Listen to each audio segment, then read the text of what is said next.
Yo, once again, it's on. Back at you one more again. Real Kids TV in the house like motherfucking kitchen sinks. You heard me? I'm sorry. Sometimes I resort back to the old Kens, and I really try to refrain from being in that frame of mind, if you will. But you know, just sometimes it just comes out of me. Pause, double pause, triple pause. Matter of fact, quadruple pause. I think about all the times that I've gone through in life. All the situations to where I was really, really in grave danger. I was in situations to where, when I reflect back, how in the world did I make it through that? How in the world was I able to escape that and be here to this day to tell you all and to explain to you all some of the stories and situations that I've endured? Now, before I get into this evening's, actually it's afternoon. So before I get into this afternoon's story / video, understand this. For the people that have never viewed me before, I'm the self-proclaimed Mr. 30 Minutes or Better. Meaning that any video, any story that I give you is guaranteed to be 30 minutes or better. So if you're on your way to work, you at work, people's getting on your nerves, your co-workers is talking your head off and you really don't feel like hearing it, you're on your way home from work. You need to laugh, you need to cry. Perhaps you need to lay down and take a nap, or you're trying to go to sleep at night, depending on whatever time you view or hear this video. Or you're just in the mood for a good old-fashioned true, keyword being true, penitentiary / life experience stories. This is the channel for you. If you like the 8, 9, 10-minute videos, absolutely nothing wrong with that. But at Real Kids TV, it's 30 minutes or better. So with all that being said, with all of that wrapped up into a tight nutshell, there is a message. So many of these young people are misled today. So many people that just really feel as though they can go out here and do whatever they want to do without putting in that work, without putting in that you know, the sweat and tears and everything that comes along with just having something in life. You see the first round draft pick from the San Francisco 49ers was on his way to a autograph signing, and somebody targets him and says, hey, this is the one. I don't know if they knew he was a player from the San Francisco 49ers, but evidently he had something on him, a Rolex, and probably, you know, jewelry or what have you, and they felt as though this is the one. We're going to target this individual. They ran up on him, thought that it was just going to be sweet, but it didn't go down like that. See, most robberies typically don't go down like that. It's easy to sit there and say, you know what, this guy, we're going to do this, we're going to do that, and we just going to take it, and no, you just going to take it, huh? You are not in prison anymore, Damon. You just gonna take it. Ended up shooting this individual in the chest. The bullet went through his chest, out of his back. Now, at this particular point, I don't know. I know that he's still living.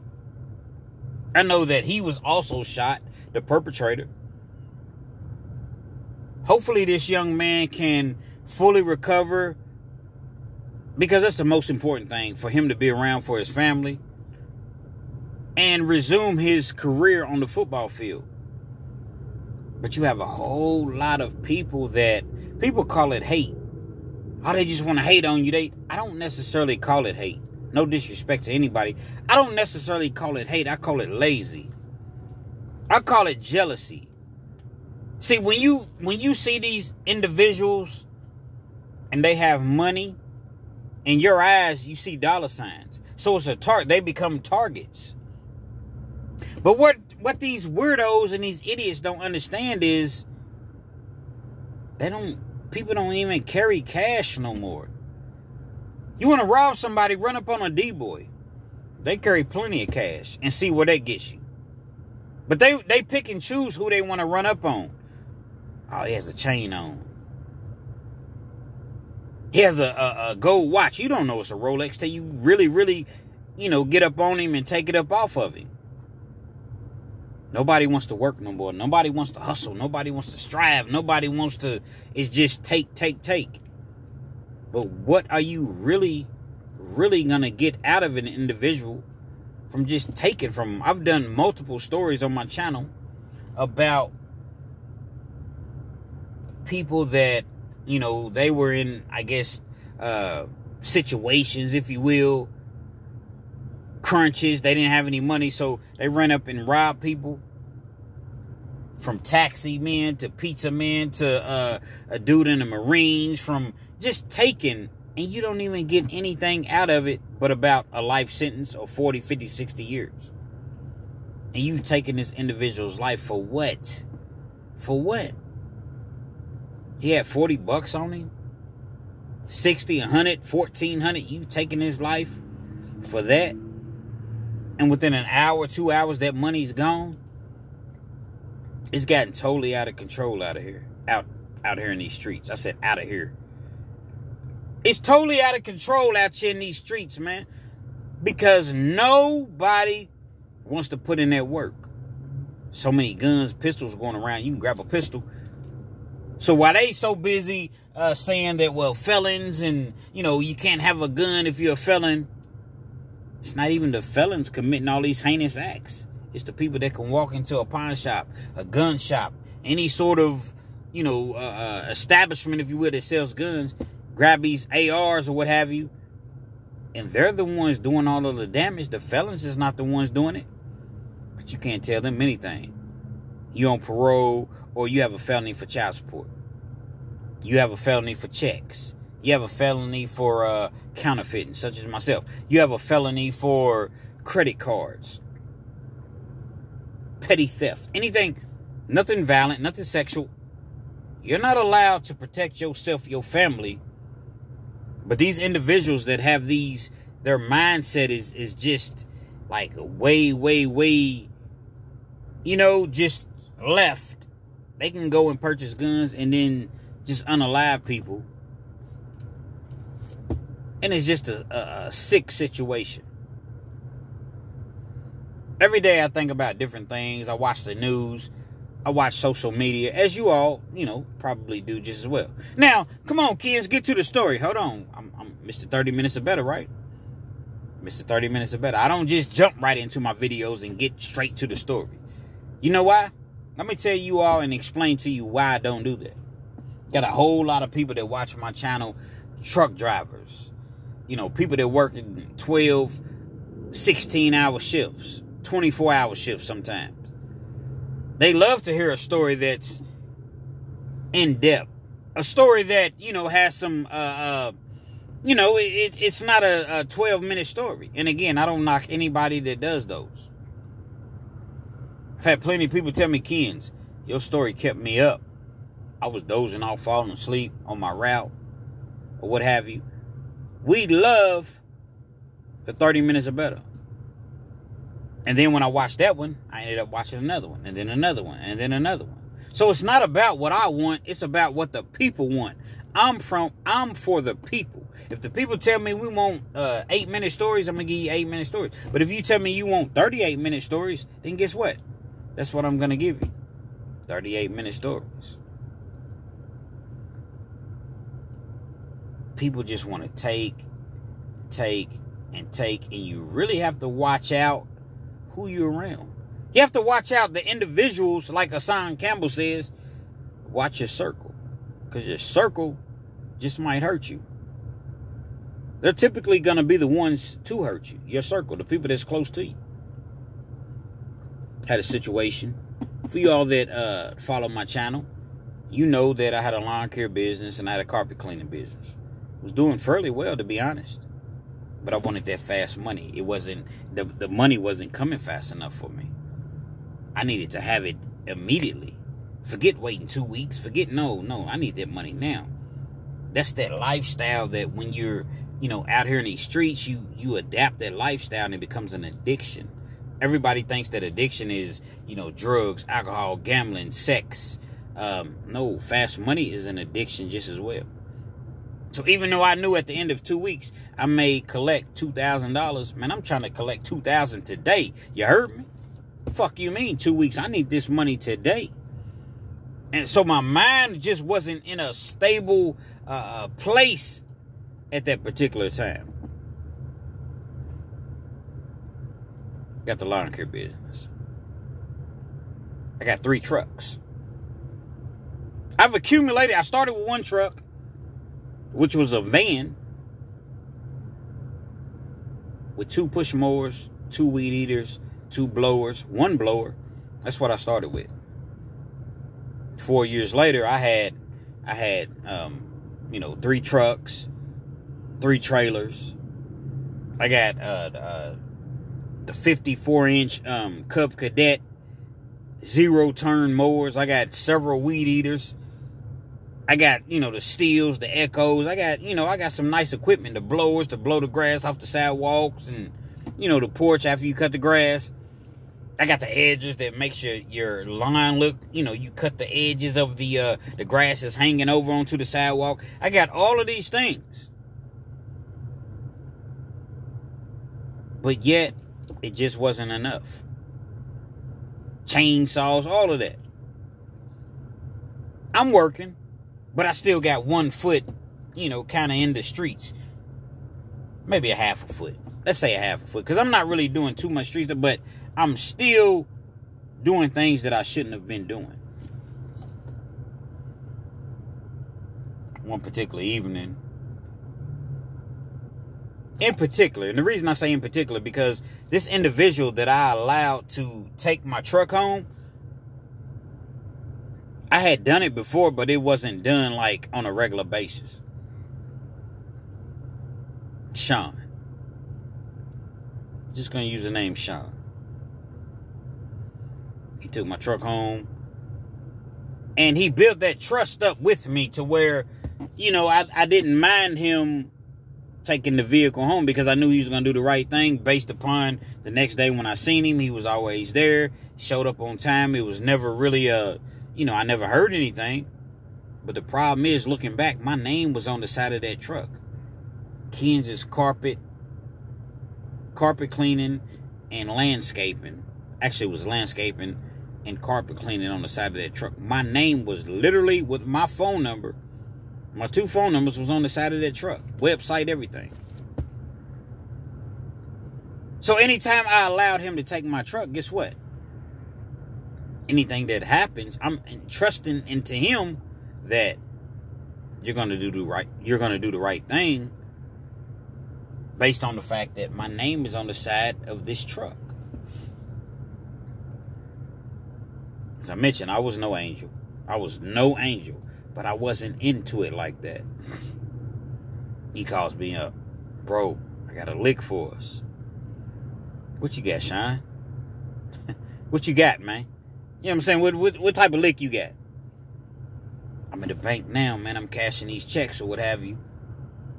And there's a dude in here. And I'm sitting right here right now. He's getting $45,000 in cash. From the teller. I'm sitting right behind him. Actually, it's a person in front of me, but I can hear and see everything, that the whole entire transaction. It's taking a long time. Any of y'all that have gotten a large amount of money rather from the bank, you understand you don't just go in, hey, yeah, let me get 45 G's. They got to go back and get stuff signed and check stuff out, and that's why I hate banks. It's your money. Why do I have to go through all of this red tape? All of these, once you know that it's me. Actually, it was a credit union. So you really know that it's me. See, a bank is a bank. A credit union is it's a whole lot more customer friendly. They knew exactly who this individual was, but they still had to go through the proper protocol. 45,000, bruh. I'm trying to get him. Now, this was way, way, way back in my criminal days, but I'm like, 45,000. I'm like, man, if he's getting 45,000 out, this is what you have to understand. He's taking that 45,000 somewhere. He's probably not even going straight home. Bonding somebody out of jail, going to buy a vehicle, probably one of the two. A large purchase like that, people ain't going to the bank to grab $45,000 out. What does he look like? What's his description? The black dude, man, he's probably, I don't know, dark-skinned dude. Man, forget all the, what, like, how old is he? I don't know, he's probably like 5'11", probably weighs 170, 180. And he looks like he's probably, I don't know, it's an older dude, man. Older what? What do you mean older dude? He looked like he might be 70, 71, 72. No, absolutely not. Matter of fact, even before you told me that it was going to be an absolute not, no. I'm not even thinking of the fact that he has my truck. Seriously, at this time, I'm not even thinking, this dude has my truck. Because I was so used to him taking it, it wasn't every night, it wasn't every other night, but it had happened numerous amount of times, so it didn't really register to my mind that he had my truck. My whole thing was, no, that's not what we trying to do. We get some money on the side or whatever, but it's not from robbing. It's not from selling dope. It's not from, home invasions and things like that. No, that's not what we do, bro. Bro, I'm telling you, it's $45,000, and I'm sitting here and hey, man, do not fool with that man. Let it go. Cash your little checks or whatever that you got and go on, man. Let it go. All right, bro. All right, man, seriously, man, do not. We don't fool with no elderly people. I don't want to rob anybody. I don't care if he had been 20, 25. Unless he's a D-boy or somebody's in the streets or whatever. No. I was adamant. No. Especially when he told me looked like he was 70. We end up getting off the phone. I tend to, finish the yards or whatever that I'm doing at this particular time. Next day, we meet up at the site, whatever job that we have. I didn't think anything of it. Because I had already told him, like, bruh, no. Thought absolutely nothing of it. Next day, we meet up at the site. I noticed that he's late. Bro, where you at, man? No, I'm coming, man. I had to make a couple stops or whatever. All right, man. Well, we here, and, we need to get this done. Because we had, like, commercial properties just as well. These are the things that I've messed up in my life. I've forgiven myself since. But I had, like, commercial properties. I had all type of, oh, my goodness. But I wanted that fast money. He finally shows up. We get the job done. He ends up bringing the truck back or whatever. And because he didn't have a vehicle. So I would have to go pick him up when we had certain jobs. And I got tired of doing that. I got 3 trucks. It's like, I trust you. You've been working with me for a while. So I never really thought much of it. You can take the truck, man. Just, understand that you representing me. I never heard anything. Never had any issues. Anything of the sorts. Weeks go past. We're at the park one night. We're at the park, and this is many moons ago. This is many years ago. This is back when I was still hooping. We go to the park sometimes and just hoop. We finish the job early or whatever. He's talking trash, I'm talking trash or whatever. You know what? Well, shit, let's go to this park. And it wasn't just him. I had a couple other people that worked with me. It was like 3 other, him along with 2 other individuals that worked with me. I wasn't like a large company, anything like that. But there were times where I got bigger jobs, so I would go out and have to get 6 or 7 people. Hey, man, y'all want to make X amount of dollars for the next 3 days? I'm going to buy y'all lunch. Yeah, come on. And that's what it was. We at the park hooping one night. Mind you, I'm totally in the blind. I don't know anything. We talking crazy. Man, you ain't nothing. You ain't, we betting like $20 a game. Something small, minute. Just something to, make it a little bit more interesting, to say the least. It's starting to get dark. With this particular park, they have lights. A lot of the parks, they have the lights on. So once the, I say maybe about 8 o'clock, 8:30, the lights will cut on. The street lights and the park lights. So you don't have to leave the park. You can still hoop. We've been there, maybe about an hour and a half, 2 hours or whatever. Like I said, we just hooping. We was very, very competitive. I played sports all my life coming up. Car pulls up. These bright lights. Actually, it was a truck. We see it, but we're not thinking anything of it. 4 dudes get out. They walking towards us. Again, we see it. I'm observing everything around me. But again, I'm not thinking anything of it.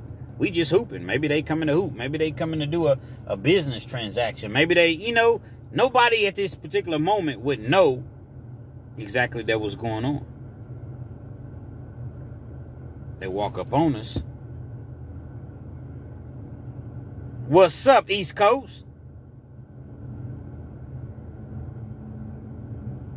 Look around. Who is East Coast? My name ain't East Coast. You see what I'm saying? One of the dudes that was with us, he goes by the name of East Coast.